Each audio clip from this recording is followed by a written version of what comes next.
Najprej dober večer šolski. Ampak, če kar konkretno greva, ne, da ne bomo... Minister, te plače, se upravičujem, 300 evrov višja neto plača, verjetno ne bo rešila zadev, ne? To se vemo, gospod minister, samo če greva lahko zdaj kar... Ampak, gospod minister, res vprašanje, a je to, kar vidimo, kaos in razpad? Slovenski šolski sistem. Gospod minister, to smo povedali, ampak če se vrnemo k zadevi zdaj, ne? Zdaj bom pa nadaljeval z ukrepi. Plačna reforma ni to, kar bi bila lahko za plače učiteljev, ampak je že kar kritično, ne, ker toliko. Gospod minister, dolgoletni direktor zavoda, se počutite vi soodgovorni za takšno stanje, kot je zdaj? Poglejte, zavod je strokovna inštitucija in na politične odločitve ni nikoli mogel vplivati. Sam ste pa tudi neke analize pripravljali, ne, o tem? Smo in bi lahko tudi povedal, katere analize so bile in predlogi so bili v posameznih obdobjih vloženi. Zelo trudim in da ne prejemamo žaljivih mailov.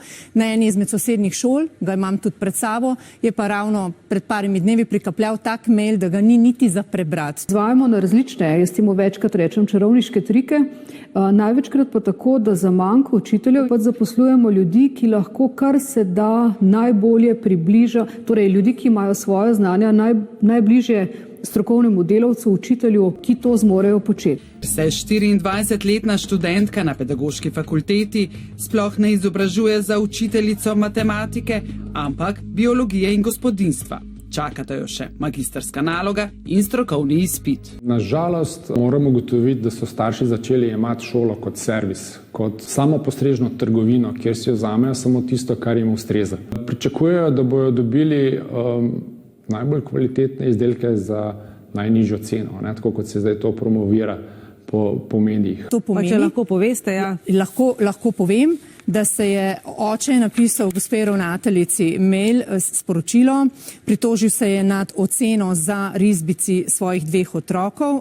Tudi tekom študija sem imela nekaj matematičnih predmetov, predvsem povezavi s fiziko, tako da moji možgančki na področju matematike niso čisto zaspali.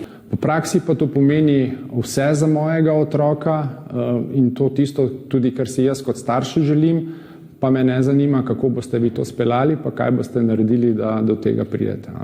Mislim, ko ravnatelj prejme tak mail, potem ostane brez besed. Poročajo pa kolegi, seveda, ja, da pišejo tedenska poročila o opravljenem delu, mesečna potem ponovno, potem razrednikova poročila. In teh poročil je lahko rata toliko, da v nekem trenutku rečeš, pa jaz rabim tajnico. In sicer je napisal, vem, da ima učitelj določene pravice pri ocenjevanju in kriterijih, a kar je preveč. Tole je šlo čez rob. Odneslo mi je piskar in sem se z velikim naporom zadržal, da nisem šel v šolo narediti. To ne bom prebrala, vsi vemo, kaj piše. Ravnateljica po imenu jo je poimenoval, kar tudi ne bom prebrala, kar ostajamo anonimna. Vas prosim, da se pogovorite s tem idiotom iz likovne, ki očitno misli, da poučuje kot profesor. To je psihopat, ki ne bo počel. En tak primer, ki se je nam zgodil, je, ko je učenec načrtno hotel poškodovati druge, ko je bilo več kot očitno, da je hotel načrtno nekomu nekaj narediti, smo mu podelili vzgojni ukrep. Pa je prišla inšpektorica, pa rekla, ga morate umakniti. Smo rekli, kako umakniti, če je bilo pa načrtno hujše. Mislim, to, če bi naredil odrasla oseba, bi šel verjetno v zapor. Je rekla, ja, do zdaj ni imel nobenih prestopkov, to je prvič, ob ponovljenem postopku pa lahko izrečete. Da damo otroku konkretno sporočilo, da je naredil hud prekršek in da pravzaprav ogrozil svoje zdravje in zdravje svojih sošolcev in da ne bi smel v šolskem prostoru uporabljati elektronske cigarete, to je cel postopek. In potem se lahko starši na to pritožijo ali pa enostavno ne podpišejo obrazca vzgojnega opomina. Tudi to se nam je že zgodilo, pa smo naredili uradni zaznamek. Skratka, ta vzgojni postopek, kako to teče, kako je to zbirokratizirano, se pravi najprej pogovor učitelja z učencem, se pravi se mu učenec tukaj poda svoje videnje, potem učitelj zapiše zaznamek, pogovor razrednika z učencem, spet opozorilo in zaznamek, razgovor razrednika starši, spet sledi zaznamek in potem pogovor šolske svetovalne službe razrednika, vodstva šole in učenca starši in spet je zapisnik in potem šele ti ukrepi. Študenti so vedno bolj podizobraženi, vedno manj pismeni.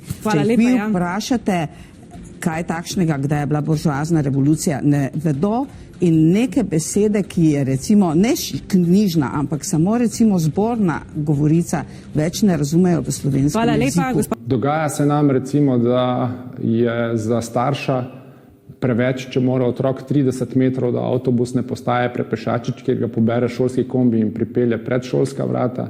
Tudi v športno vzgojo se vrinja čedalje več sedenja in pisanja. Zdaj se hipotetično lahko zgodi, da bo otrok, ki bo znal teoretično zelo dobro opisati dvokorak in polaganje z desno pri košarki, dobil petko, tisti, ki pa to zna narediti, pa ne zna razložiti, pa ne. In smo v bistvu zgrešili celoten pomen šolanja, izobraževanja in učenja gibanja pri. Dogaja se nam, da starši zahtevajo varstvo za otroke, ker trdijo, da njihovi otroci, ki živijo v kraju, ne morejo 400 ali 500 metrov prepešačič do šole, ker je to prenevarno, ker bojo mokri, ko bojo prišli v šolo v dežju in snegu in tako naprej. Politična elita hoče neumne državljane. Gospod Erker, se bojite, kaj bo čez 5 let v šolah, recimo v gimnazijah? Ne, ampak bom kar iskren, zato ker najbrž to ne bo več moj problem. Hvala lepa, zdaj bo treba zavihati rokave.